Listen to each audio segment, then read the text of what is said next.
The Chicago Fire are set to take on Atlanta United tomorrow in Major League Soccer right here at Soldier Field. The team trained on the field in preparation of tomorrow's game. Carlos Terán picked up an injury in the previous match, and he has been ruled out officially for tomorrow's game. He was not training today. Jonathan Dean, the other player who was not training. Chris Mueller picked up an injury in recent weeks that he's been trying to play through, but he's been re-aggravating it. He's been ruled out for the game tomorrow. He did train today, but it's looking like the injury may be worse than we think. We'll just have to wait and see what happens in the coming weeks, but he was warming up with the team out on the field today. Head coach Frank Klopas was unavailable today to provide some of the updates on the injured players and what the team can expect from tomorrow's game against Atlanta United. But we did have the opportunity to speak with Mauricio Pineda, who has started the last couple games for Klopas at center back. I think the 2 wins last week help a lot. So the group's been positive. But yeah, just continue to work together and keep improving as a group. When Pineda first signed his homegrown contract for the 2020 season, he came from the University of North Carolina and came in to be a center back / center mid. But for most of the season, he was the starting center back next to Francisco Calvo. He was the defensive player of the year, really had a breakout season, and even got 2 call-ups to the U.S. men's national team. However, with Ezra Hendrickson coming in 2022, Pineda stopped playing center back, and this season, he stopped playing at all. A little difficult for me early on in the season, not getting consistent minutes, subbing on most of the time. But I think the most important part at that time was just constantly being ready.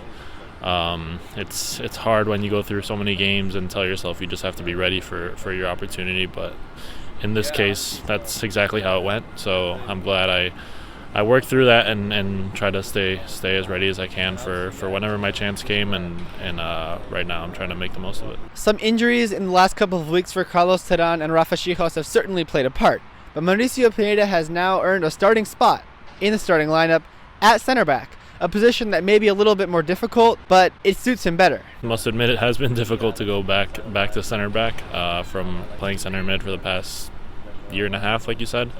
Going back to center back is a little bit more challenging sometimes, just because there's so much space in behind to defend. You have to worry about that too. So yeah, it's a good transition. I've enjoyed it. But like you said, I did play that position a lot in the past with Wiki, so it is something that I am used to. So hopefully I can just keep improving in that position again. It's great to have a lot of players in every position, multiple players competing for one position. I think that's something that we are stronger in this year, with multiple guys being able to play multiple positions. So yeah, it's good to have that. It's good to go into training and know that you have to compete, or else the guys up next are going to be ready to go and compete for that spot too. So yeah, that's always healthy. It's hard to deny that one weak point for the Fire this season has been holding on to leads in the second half. There have been numerous times that the Fire have given up late leads, and it's been really frustrating to watch. Mauricio Pineda talks about how they could have done better against Charlotte. Yeah, I think that's something that we've worked on a lot throughout the season, whether it's in training, putting in ourselves in those situations. It's a little bit difficult right now to train all that with so many games coming back to back. But yeah, I think the most important thing is concentration, leadership in the field. So I think that's something that everyone has to take responsibility for and try to improve it. Yeah, it was good to be back there. Good to be in the humid weather again. No, I didn't miss that part, but yeah, it was a difficult game. Obviously, having the game on Saturday, that was really taxing for the group.